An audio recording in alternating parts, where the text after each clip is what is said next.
네, 여야 모두 새 지도부 찾기에 분주합니다. 자유한국당은 들으신 대로 우여곡절 끝에 혁신 비대위원장으로 김병준 교수를 선정했고, 더불어민주당도 차기 당대표 선출을 앞두고 지금 당권 경쟁이 본격화하고 있습니다. 네, 바른미래당과 민주평화당고 전당대회 준비에 한창인데요. 이 사안과 함께 기무사 문건과 관련한 논란까지 오늘 짚어보겠습니다. 여야의 젊은 정치인 두 분이 자리해 주셨는데요. 강선우 전 더불어민주당 상근 부대변인 그리고 이준석 바른미래당 전 노원병 당협위원장 나오셨습니다. 안녕하십니까? 네, 오셨습니까? 안녕하세요. 안녕하십니까? 오늘은 특별히 바른미래당 이야기를 먼저 좀 시작을 해볼까 합니다. 네. 이준석 위원장께서 나와 계시기도 하고 지금 당대표 출사표를 던진 걸로 알고 있습니다. 네. 짧게 출사표를 던진 그 이유 한번 이야기를 좀 부탁드립니다. 사실 이제 정치를 하는 데 있어가지고 본인이 바꾸고 싶은 게 있으면 도전해서 나서야 되는 것이거든요. 예. 그런데 지금 정치권에서 가장 바뀌어야 될 거는 결국에는 기득권 타파고요. 이 바른미래당이라는 작은 당이지만 그 안에도 기득권이 존재하고 있고 뭔가 타파해야 될 것들이 있기 때문에 저는 이번에 과감하게 정치 개혁을 한번 이끌어보기 위해 가지고 예. 당대표 나왔고 뭐 국민들이 많이 기대하실 겁니다. 세대 교체가 이제 답일 것이다. 뭐 진보다 보수다 이전에 세대 교체가 한번 하나의 조류가 되지 않을까 하는 생각에서 이끌어보고 싶습니다. 알겠습니다. 그런데 당초 예상보다 조금 더 늦게 전당대회가 열리는 것 같더라고요. 이유가 있습니까? 그러니까 왜 그런지 잘 모르겠는데 이게 이해타산을 이제 따지는 것 같은데 예. 아무래도 자유한국당 쪽에서 전당대회를 하거나 아니면 이 비대위원장을 선임하거나 이런 것들을 먼저 하고 그다음에 더불어민주당에서 아마 지도체제가 세워지지 않겠습니까? 8월 25일인가로 되어 있는데 그걸 보고 움직이자라는 이제 이야기인 것 같은데 제 생각엔 그건 좀 비겁한 행동이 아닌가라는 생각하게 되어서 저 같으면은 원래 8월 19일에 하자는 그 원안대로 갔으면 하는 의견을 이제 피력했었는데 제 뜻대로 안 되네요, 이게. 알겠습니다. 지금 유럽은 뭐 30대 지도자 열풍이 네. 거의 유행처럼 번지고 있고 제가 알기로 당대표로 만약에 당선이 되시면 거의 뭐 최연소로 알고 있습니다. 근데 네. 지금 경쟁이 만만치 않아요. 뭐 하태경 의원, 손학규 전 위원장까지 어떻게 좀 보고 계십니까? 근데 후보군을 보시면요, 결국 하태경 의원이나 저 같은 경우는 젊은 세대를 대표하는 후보 중에 하나일 테고요. 예. 그리고 또 그 손학규 위원장 같은 경우는 경륜과 관록을 대변하는 그런 후보이기 때문에 예. 저는 어떤 구도가 되든지 간에 이제 세대 교체 프레임이 뜰 것이다. 저는 이런 생각하게 되고 뭐 어떤 조합으로 저희가 경쟁을 하게 될지는 잘 모르겠습니다만은 충분히 바른미래당의 이 당대표를 놓고 벌어지는 이 노선 경쟁도 민주당이나 자유한국당과 뭐 그에 못지않은 어떤 재미거리를 유권자들에게 선사할 걸로 보입니다. 알겠습니다. 네, 강 대변인께도 이제 많이 기다리셨습니다. 질문을 드려야 할 것 같은데요. 지금 민주당도 당권 경쟁이 한창이잖아요. 지금 현재 상황에서 가장 큰 변수 뭐라고 보시나요? 네, 민주당이 내달 25일에 전대를 앞두고 있죠. 그래서 20일, 21일까지 그 예. 후보 등록이 마감이 됩니다. 그래서 이미 뭐 박범계 의원이나 김진표 의원 같은 경우는 일찌감치 출사표를 던진 상태고요. 그리고 아마도 2주 내에 박영선 의원이나 송영길 의원 그리고 서른 의원, 이인영 의원 정도가 출사표를 던지지 않을까 그렇게 예상을 하고 있는 상태입니다. 그래서 그 관전 포인트라고 하면은 이제 그 친문 내에 언론에서 많이 얘기됐지만 친문 내 교통 정리 뭐 그런 게 관전 포인트가 될 수 있겠는데요. 예. 그 전해철 의원 같은 경우는 일찌감치 불출마를 선언을 했죠. 그리고 그 전해철 의원이 불출마를 선언함으로써 그럼 전해철 의원이 누구에게 힘을 실어줄 것이냐, 그것 또한 그 좀 지켜보는 그런 관전 포인트가 있었는데 전해철 의원은 중립을 지키겠다라고 그렇게 말씀을 한 상태여서 좀 지켜봐야 할 것 같습니다. 그래서 이 친노 좌장격인 이해찬 의원도 예. 큰 변수로 남아 있고요. 근데 돌이켜 보면 이해찬 의원 당시는 직접적으로 내가 당 대표에 나가겠소라든지 아니면은 나가지 않겠다 그렇게 말씀을 하신 적은 없는 것 같아요. 예. 그렇게 약간 좀 타천으로 계속 하마평에 오르고 계신 것 같은데 그 일각에서는 당 대표를 하시기에는 경력이 너무 높으신 거 아닌가, 관록이 너무 많으신 거 아닌가라는 그런 얘기도 나오고 있고 차라리 그 당 대표보다는 그 조금 이선에서 물러나셔서 예. 이렇게 당 어른 노릇을 해주는 게 더 그 문재인 정부의 성공을 위해서 힘을 실어주는 방법이 아닐까 그렇게 해서 여러 가지 의견들이 나오고 있어요. 그래서 점점 그 이해찬 의원의 후배 되는 네. 의원들이 그 출마 선언을 많이 하면 할수록 사실 어떻게 보면 이해찬 의원이 출마를 하실 자리는 조금 좁아지는 게 아닌가라는 그런 분석도 있긴 한데요. 좀 지켜봐야 알겠습니다. 이번 알겠습니다. 주쯤 되면은 가닥이 잡힐 것 네. 같아요. 알겠습니다. 사실 기자들이 저희가 국회에서 취재할 때 가장 답답한 게 아무 말씀 안 해주시는 분들이거든요. 뭐 어떤 식으로든 백부를 하든 욕을 해도 좋고. 근데 이해찬 의원 같은 경우는 그에 대해서는 가타부터 말을 안 하시고, 김부겸 장관 같은 경우는 오늘 오후 2시 정도에 입장을 밝혔습니다. 네. 나는 출마하지 않겠다. 네. 조금씩 더 변수가 줄어드는 모습인 것 같아요. 네, 그랬죠. 사실 오늘 아침에 그 재헌절 경축사고 행사 때만 해도 김부겸 장관이 기자들의 질문을 조금 지켜보자. 예. 문 대통령이 나를 풀어줘야지 나가지 않냐 그렇게 말씀을 하시다가 이제 그 조금 전에 그 입장문을 내셨어요. 근데 그 입장문을 살펴보면 거취를 밝히는 이유를 두 가지로 그렇게 예. 밝혔는데, 첫 번째는 개각과 저의 출마 여부가 연동이 되어서 그게 상당히 부담으로 작용을 한다. 그리고 두 번째는 그 저로 인한 혼선과 억측이 야기되고 있기 때문에 네. 그래서 네. 등록 마감이 임박한 지금까지도 후보들의 출진 여부가 불투명하기 때문에 나감과 물러섬이 분명해야 한다고 네. 그렇게 해서 이렇게 불출마를 선언을 하셨는데, 그래서 사실 그 여론조사에서는 적합도가 1위로 나오지 않았습니까? 네. 그 김부겸 장관이. 근데 이렇게 딱 매듭을 지어줌으로써 그 큰 변수는 이제 제거가 된 상황이죠. 아니, 말 그대로 그냥 당대표 나가기 위해서는 대통령께서 밀어주셔야 된다고 이제 표현하셨었는데 안 도와주시니까 못 나가는 거 아닙니까? 그걸 이제 뭐 복잡하게 표현할 필요는 없을 것 같고요. 예. 제 생각에는 뭐 이해찬 총리 나오신다는 것도 제가 봤을 때는 많은 분들이 데자뷰 같이 느껴질 겁니다. 과거에 이제 박근혜 정부 때도 보면은 전당대회 하면 서청원 대표를 추대하는 무리가 있고 예. 서청원 대표 아무 말도 안 해요. 근데 언제 보면은 또 나중에 가면 또 출마하기도 하고 뜻을 밝히면서 불출마하기도 하고 이렇게 하는데, 이 사실 원로들을 이제 타겠다는 건, 원로들을 집권 세력의 원로를 이제 당 대표로 추대한다는 것의 의미는 그 세력 집권 세력이 계속 하겠다는 겁니다. 계속 당내에서 정치에서도 우위를 가져가겠다는 것이거든요. 그렇기 때문에 저는 민주당 같은 경우에 이번 선거에서 만약 이해찬 총리가 당 대표로 출마하는 그런 상황이 나오게 된다면은 네. 당이 상당히 개파 갈등이 심화될 수 있다. 저는 그런 생각하게 됩니다. 그리고 또 한 가지 우리가 뭐 정치를 잘 아시는 이제 청취자분들, 그 시청자분들 아시겠지만은. 예. 김부겸 장관은 아까 거론한 것처럼 오케이를 받아야 나갈 수 있는 분이고요. 예. 이해찬 총리 같으면은 이제 운동권 내 서열이나 이런 것도 익히 알려진 대로 하면은 내가 나갈게 하면 나갈 수 있는 분입니다. 네. 그렇기 때문에 그 차이를 놓고 봤을 때 저는 이번에 이해찬 총리가 설마 나오실까? 저는 안 나올 가능성이 높다 보면서 나오면은 거의 과거에 서청원 의원 나왔을 때랑 비슷한 분위기가 될 겁니다. 제가 봤을 때. 알겠습니다. 주제를 한국당으로 좀 바꿔보겠습니다. 두 분께 이건 공통 질문을 드리기에 앞서서 일단 김병준 교수가 비대위원장으로 확정이 됐거든요. 그래서 비대위원장으로 확정이 되고 나서 일단 김병준 교수 어떤 이야기를 했는지 한번 들어보고 나서 얘기 나눠보도록 하겠습니다. 한국 정치를 반역사적인 개파 논리와 진영 논리에서 벗어나게 하는 그런 소망을 가지고 있습니다. 대신에 미래를 위한 가치 논쟁과 정책 논쟁이 우리 정치의 중심을 이루어서 흐르도록 하는 그런 꿈을 가지고 있습니다. 이 작은 소망을 향해서 가겠습니다. 저는 아무런 힘이 없습니다. 개파가 없습니다.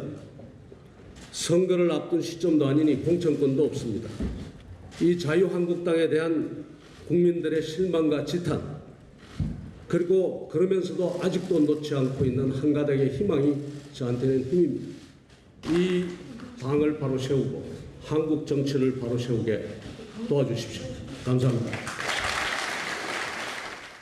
지금 저 소감에는 포함이 되지 않았는데 이런 얘기도 했습니다. 정말 무거운 마음으로 이 소명을 했다. 정말 무거운 마음이다. 이걸 두 번 강조를 한 걸 보면 정말 무거운 마음인 것 같아요. 뭐 한국당 지지자분들만큼 무거운 마음일까 싶기도 한데 일단 간단하게 질문드리겠습니다. 잘 될까요?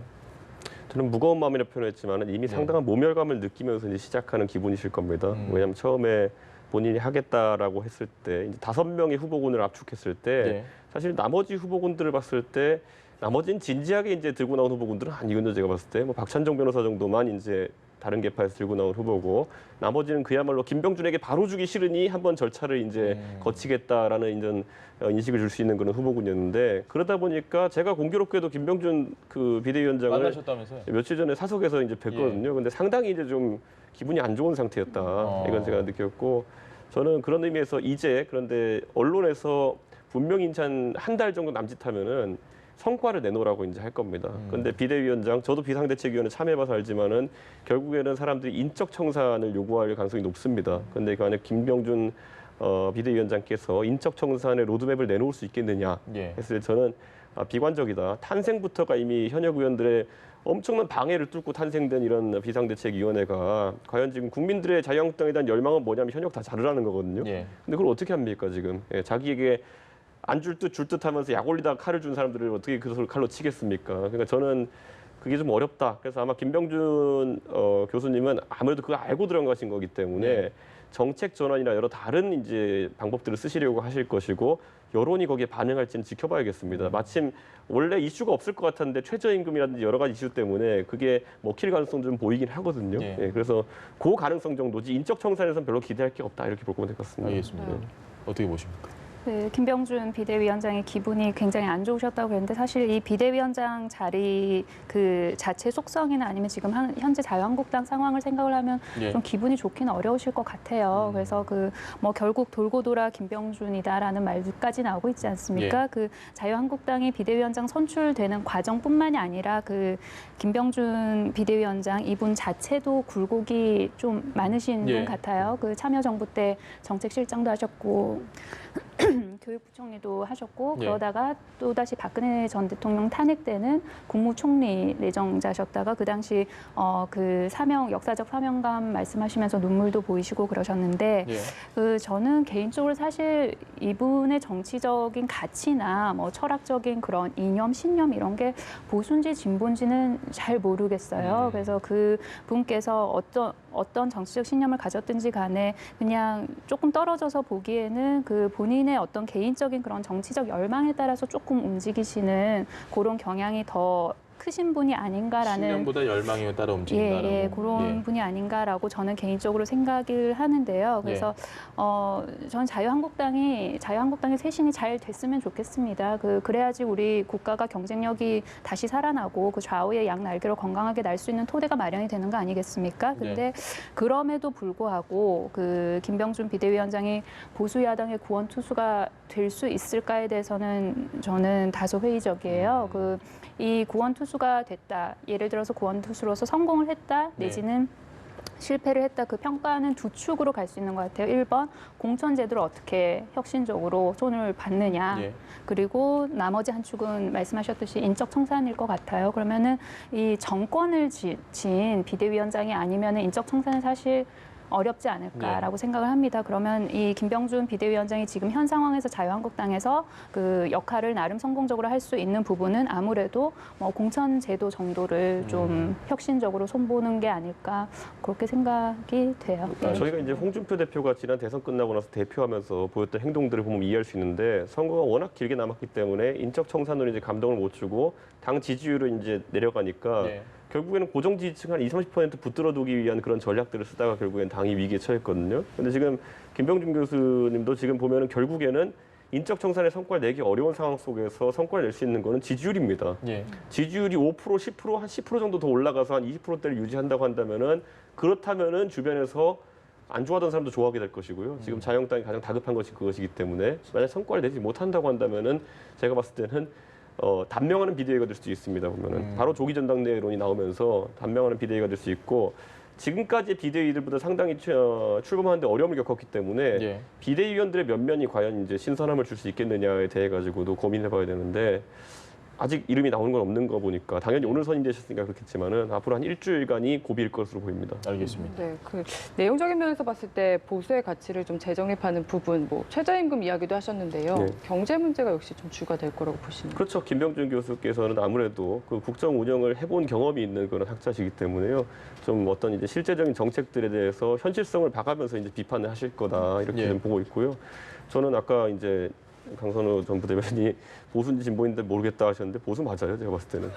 그러니까 뭐 그 이념이나 신념에 있어가지고 그게 문제되는 상황은 아닌 것 같고 다만 이력을 가지고 이제 문제를 삼겠죠, 보면은. 이력을 가지고 문제 삼을 텐데 그건 만약에 민주당에서 김병준 위원장의 과거 이력을 이제 문제 삼을수록 띄워주기가 될 것이다. 그래서 아마 그건 좀 어렵지 않을까 그냥 생각합니다. 무시하기 전략이 더 민주당에서 유리한. 그럴 수는 있겠죠. 왜냐하면 저분이 이제 국회에 의석이 있고 이런 분이 아니기 때문에 정치적 이벤트를 외부에서 만들어야지만 뜰 수 있는 구조인데 그게 어려운 건데 자꾸 예. 공격하게 되면 기자들이 가가지고 반론을 듣거든요. 예. 예, 그렇게 자꾸 이제 언론 공간을 만들어주는 것 자체가 좋은 전략이 아니다. 그래서 오늘도 보면은 뭐 의원들이 보면 민주당에서 저분이 뭐 노무현 정부 팔지 마라 뭐 이런 식으로 이제 직접적인 공격하던데 파신 적도 없는데 판다 그러는 거 보니까 지금 뭐 띄워주려고 작정한 게 아닌가 생각하게 되더라고요. 알겠습니다.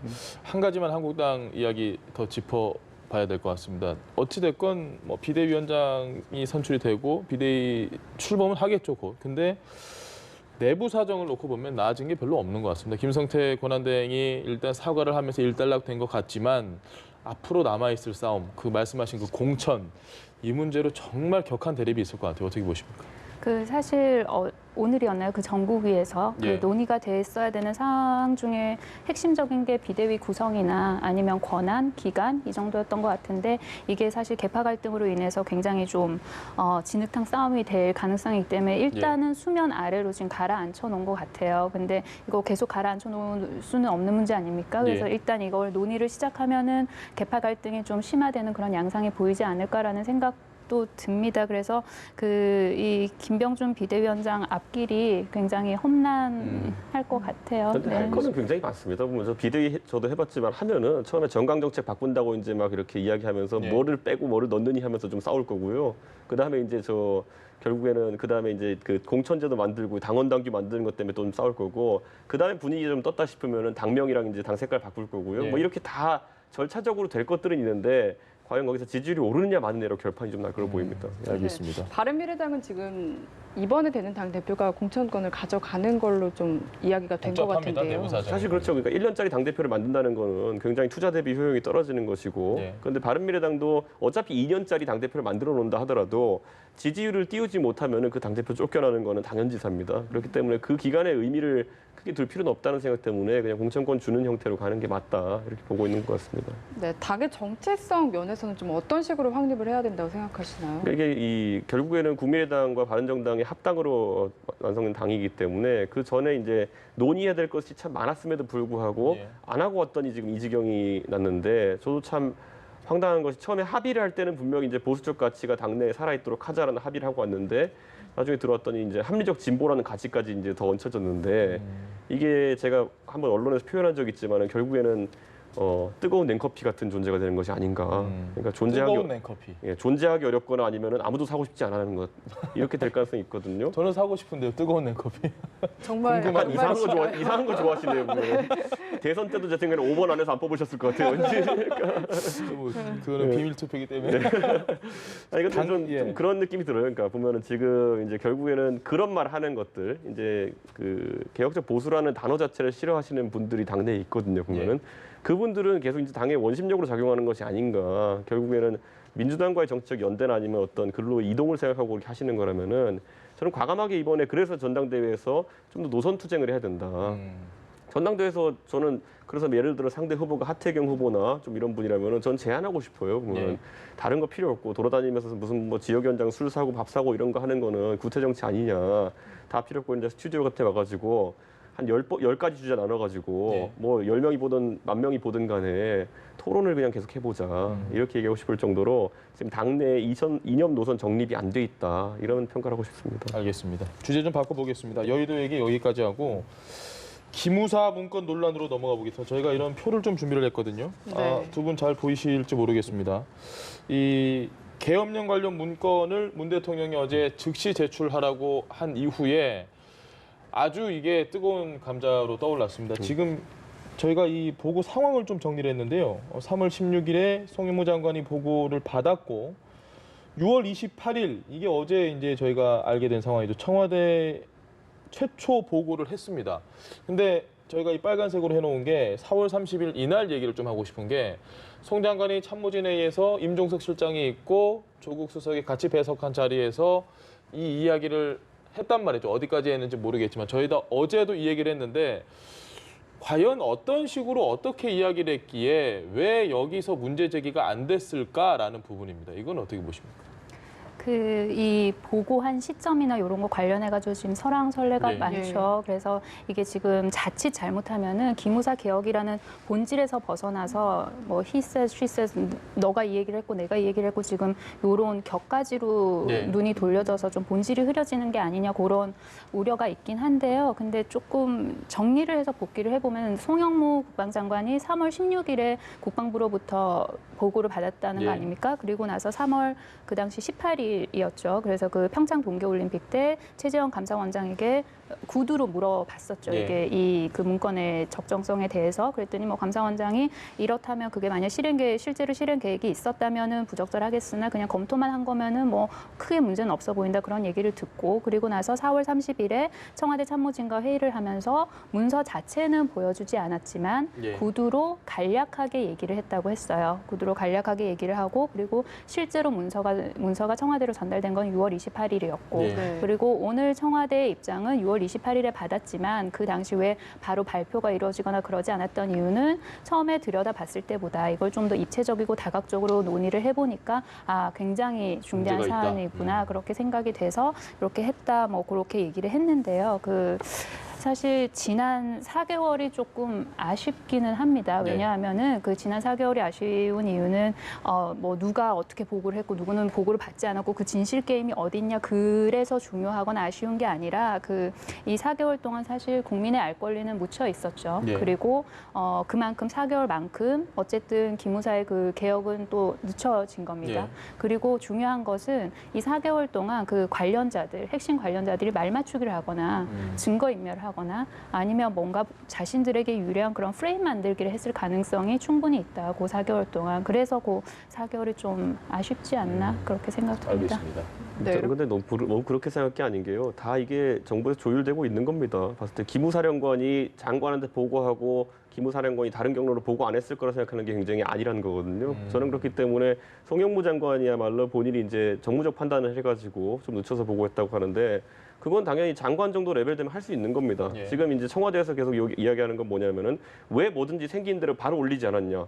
우리 문고리가 판단해야 되는데 만약 이런 인식이라고 한다면은 그것도 굉장히 위험한 인식입니다. 지금 송영무 장관 입장에서는 충분히 청와대에 보고하기 전에 이 문건의 성격이라든지 실제 작성하게 된 경위라든지 아니면 이것이 가진 정치적 의미라든지 여러 가지를 판단해서 움직여야 되는 것이고 잘 생각해 보십시오. 3월 달에 4월 달에 평창올림픽이라는 그 선거판을 뚝 던졌다 보십시오. 만약에 송영무 장관이 신속 보고 때문에 올렸다. 예. 그렇게 할 수 있겠지만은 다만 정치권에는 큰 폭탄이 하나 터졌을 것이고 이 문건 자체가 정치화됐을 가능성이 높습니다. 예. 그렇기 때문에 당연히 그 정도의 시간을 둘 수 있다 저는 이렇게 생각하는 것이고 그 부분에 대해서 지금 이제 이것이 지금 청와대 참모진이 송영무 장관을 약간 좀 뭐라고 할까요? 좀 혼내는 형태로 이렇게 진행되는 것 자체가 저는 결국엔 청와대 참모진이 장관 위에 있다는 인식을 이제 보여주는 것인데 이게 어느 정권에서 봤던 아주 위험한 모습과 저는 아주 대자뷰가 되기 때문에 이거 좋아할 거 아닙니다. 여당 분들 같은 경우에는 제 생각에는.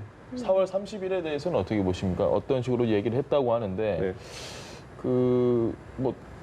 지리도 물론 없고 논의도 없고 이 부분에 대해서 그러니까 뭐 당사자들 간에 어떤 대화가 어딘지는 알 수 없겠지만은 저는 기무사령관이 보고 개선이 물론 국방장관이긴 하지만은 일반적으로 이런 사안이 엄중하다 생각했을 때 한 가지 경로로만 보고가 들어가겠거냐에 대해서는 약간 좀 의구심을 갖고 있습니다. 안보실장도 있을 것이고요. 여러 경우가 있을 청와대로 거고. 얘기를 했을 가능성도 그리고 있을 청와대도 수 있다. 분명히 4월 전에 인지하고 있었을 것이라고 저는 개인적으로 판단합니다. 저는. 네.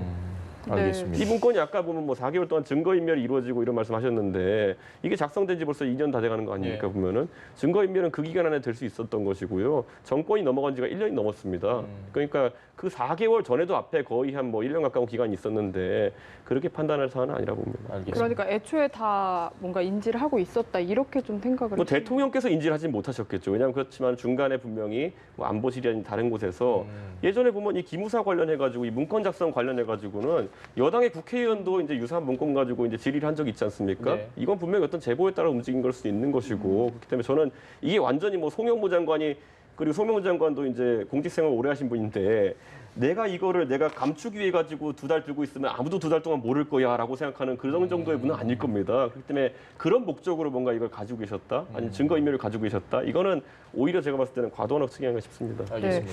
그렇다면 6월 28일에 이제 청와대로 보고가 되고 최초 지시가 내려지기까지 10일 넘게 지금 시간이 있거든요. 이 시간 역시 좀 말대로라면은 조율의 기간이었다 이렇게 생각을 해야 되는 건지 아니면 다른 생각이신지 궁금합니다. 그 청와대 입장은 문서를 좀 입체적이고 다각적으로 살펴보는 시간이 필요했다. 그런 게 청와대 입장인 것 같습니다. 예. 그리고 그 이준석 위원장님께서 뭐 다 알고 있었다, 다 알고 있지 않았을까라고 그렇게 추측한다 말씀하셨는데 그거는 조금 그 조사 결과를 봐야지 알 것 같아요. 어디서 어느 선까지 누가 얼만큼 알고 있었는지는 좀 지켜봐야 알 것 같습니다. 알겠습니다. 예. 마지막으로 한 가지만 더 여쭤볼게요. 지금 시간이 없긴 한데 네.